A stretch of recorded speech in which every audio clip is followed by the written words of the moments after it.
हम एक ऐसी आत्मकथात्मक कहानी पर बात करने वाले हैं जो सच में बहुत ही अनोखी और मज़ेदार है। सोचिए, एक कुत्ता या बिल्ली पालने के बजाय कोई एक उड़बिलाव यानी ऑटर पालने का फैसला कर ले तो क्या होगा। लेखक गाविन मैक्सवेल ने बिल्कुल यही किया। एक वाइल्ड ऑटर को दलदली इलाकों से निकालकर लंदन जैसे भीड़-भाड़ वाले मेट्रोपोलिस में लाने का ये सफ़र कैसा रहा होगा। और सबसे बड़ी बात, एक इंसान और एक ऑटर के बीच कैसा रिश्ता बन सकता है। आज हम इसी दिलचस्प कहानी का विश्लेषण करेंगे। लेकिन इस कहानी में आगे बढ़ने से पहले एक बहुत ही बेसिक सवाल उठता है। क्या एक जंगली जानवर जैसे कि एक ऑटर वाकई एक अच्छा पालतू जानवर बन सकता है? किसी भी जानवर को ऐसे ही उठाकर घर नहीं लाया जा सकता। SPCA यानी society for the prevention of cruelty to animals के अनुसार किसी भी नए जानवर को अपनाने से पहले जिम्मेदारियों का पूरा एहसास होना बहुत जरूरी है। और ये नंबर इस कमिटमेंट को बिल्कुल साफ कर देता है। 10 साल। जी हाँ, ये उन सालों की संख्या है जो एक पेट पेरेंट के रूप में आमतौर पर देनी होती है। 10 साल या शायद उससे भी ज्यादा। इसका मतलब सिर्फ खाना देना नहीं है, इसमें वैक्सीनेशंस, टॉयलेट ट्रेनिंग, साफ सफाई और सबसे जरूरी हर रोज की एक्सरसाइज शामिल होती है। ये कोई छोटा मोटा शौक नहीं, बल्कि एक पूरे लाइफस्टाइल का बदलाव होता है। तो चलिए इस एक्सप्लेनर के रोड मैप पर एक जल्दी से नजर डालते हैं। पहला, पालतू जानवर और भूगोल। दूसरा, मुड ड्रैगन का मिलना। तीसरा, पानी का जुनून। चौथा, उड़ान में हंगामा। पांचवा, लंदन की आदतें। और छठा, रहस्यमयी जानवर की पहचान। शुरू करते हैं पहले भाग से, कॉन्टेक्स्ट, पेट्स एंड ज्योग्राफी। किसी भी जानवर को उसके नेचुरल हैबिटेट से निकालकर एक बिल्कुल नए शहर में ले जाना कोई बच्चों का खेल नहीं है। यहाँ दो जगहों के बीच का जमीन आसमान का फर्क देखने लायक है। एक तरफ है इराक का बसरा, जहां चौड़ी मैदानी जमीन है, पानी से भरे दलदली इलाके हैं और बेहद गर्मी पड़ती है। ऑटर्स के लिए ये वेट मार्शलैंड्स किसी पैराडाइज से कम नहीं। और दूसरी तरफ है लंदन। बड़ी बड़ी बहुमंजिला इमारतें, ट्रैफिक और एक आम सा ठंडा मौसम। बसरा के खुले मार्शलैंड से लंदन के बंद कमरों और पार्क्स तक का ये ट्रांजिशन इस कहानी का सबसे बड़ा टर्निंग पॉइंट है। अब आते हैं दूसरे भाग पर, एक्वायरिंग द मड ड्रैगन। ये बात है 1956 के शुरुआती महीनों की। लेखक गैविन मैक्सवेल सदर्न इराक की यात्रा पर थे। उनके पास पहले एक कुत्ता था, जॉनी, जिसकी मौत के बाद वो काफी अकेले थे। तो उन्होंने तय किया कि इस बार कुत्ते की जगह एक ऑटर पालेंगे। एक दिन जब मैक्सवेल बसरा के कॉन्सुलेट जनरल ऑफिस में अपनी दाग का इंतजार कर रहे थे, उन्होंने देखा कि 2 अरब फर्श पर बैठे हैं।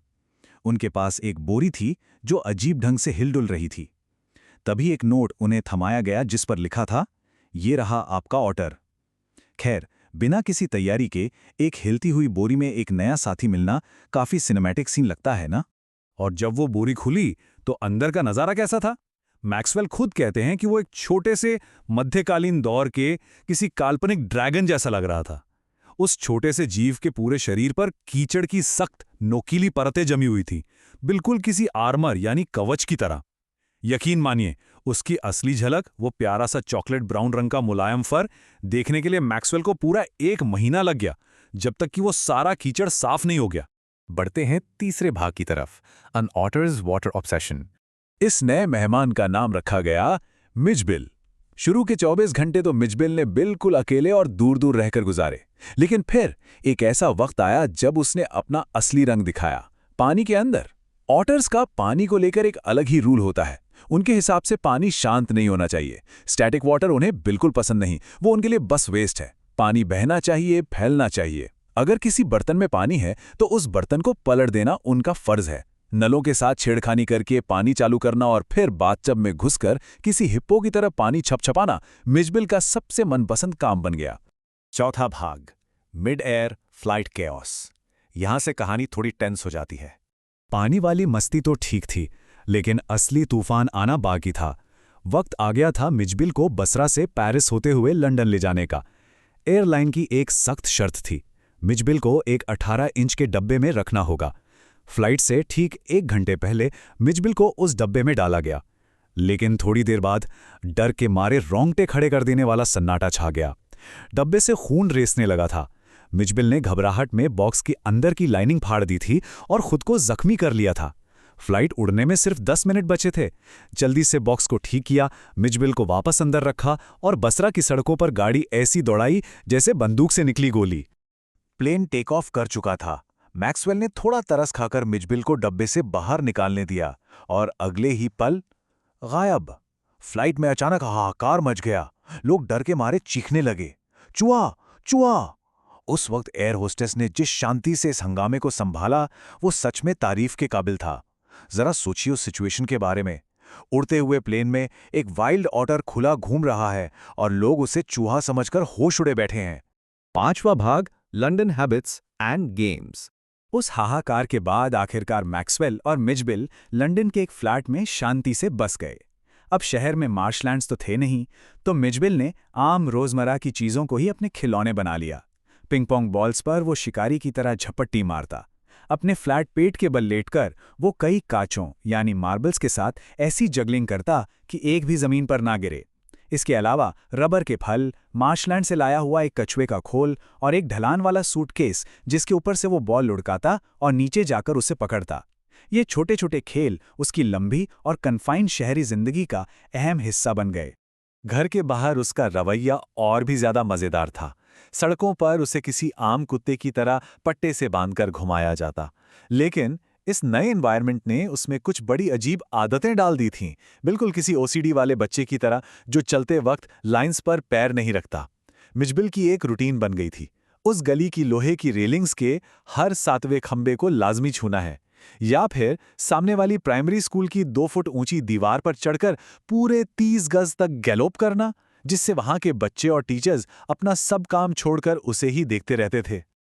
और अब आते हैं हमारे आखिरी और सबसे मजेदार भाग पर, गेसिंग द मिस्ट्री एनिमल। एक ऑटर को लंदन की सड़कों पर घुमाते हुए सबसे ज्यादा एंटरटेनमेंट तब मिलता था जब वहां के लोग अंदाजे लगाते थे कि ये आखिर है क्या। आम लंदनर्स के लिए एक ऑटर को पहचानना टोटली असंभव था, क्योंकि ऊद-बिलाव वहां बिल्कुल नहीं पाए जाते। साइंटिफिक टर्म्स में बात करें तो ऑटर्स मस्टेलिनीज फैमिली से आते हैं। इस फैमिली में बैजर, वीजल, मिंक और मोंगूस यानी नेवला जैसे जानवर शामिल हैं। और क्योंकि सिटी ड्वेलर्स ने ये जानवर शायद ही कभी देखे थे, उनके दिमाग के घोड़े बिल्कुल अलग ही दिशा में दौड़ने लगे। लोगों के लगाए गए तुक्के इतने दिलचस्प थे कि सुनकर हंसी आ जाए। कुछ गैसेस तो लगभग आसपास थे, जैसे किसी ने कहा बेबी सील या बड़ी गिलहरी। लेकिन वाइल्ड गैसेस, ओहो, किसी का मानना था कि ये एक छोटा हिप्पो है या भालू का बच्चा। एक ने तो उसे लेपर्ड बता दिया जिसके धब्बे गायब हो गए हैं। और हद तो तब हो गई जब किसी ने इस करीब 1-1.5 फुट के जानवर को ब्रोंटोसॉर यानी एक डायनासोर तक बता दिया। मिचबिल एक ऑटर था, पर लोगों को उसमें हर दूसरा जानवर नजर आ रहा था। और इस अनोखे सफर का अंत एक कमाल की घटना से होता है। एक दिन मैक्सवेल सड़क से गुजर रहे थे, तभी एक मजदूर गड्ढा खोद रहा था। उसने अपना काम छोड़ दिया, हाथों को कमर पर रखा और मिचबिल को ऐसे घूरने लगा मानो कोई एलियन स्पेसशिप लैंड हो गया हो। फिर एक लंबी सांस लेकर उसने अजीब सी आवाज में पूछा, भाई साहब, आखिर ये बला क्या है? ये सवाल अपने आप में एक बहुत बड़ा अर्थ रखता है। हमने मॉडर्न शहर बनाकर नेचर को बाहर तो कर दिया है, लेकिन जब वही नेचर एक छोटे मड कवर्ड शरारती ऑटर के रूप में हमारे दरवाजे पर दस्तक देती है, तो हमारा रिएक्शन चिंता और कंफ्यूजन का होता है। पर धीरे धीरे वही चिंता एक गहरे प्यार और अटैचमेंट में बदल जाती है।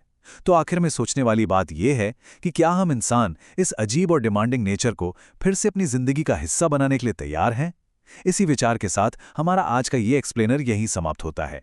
जल्दी मिलेंगे एक और नए विश्लेषण के साथ।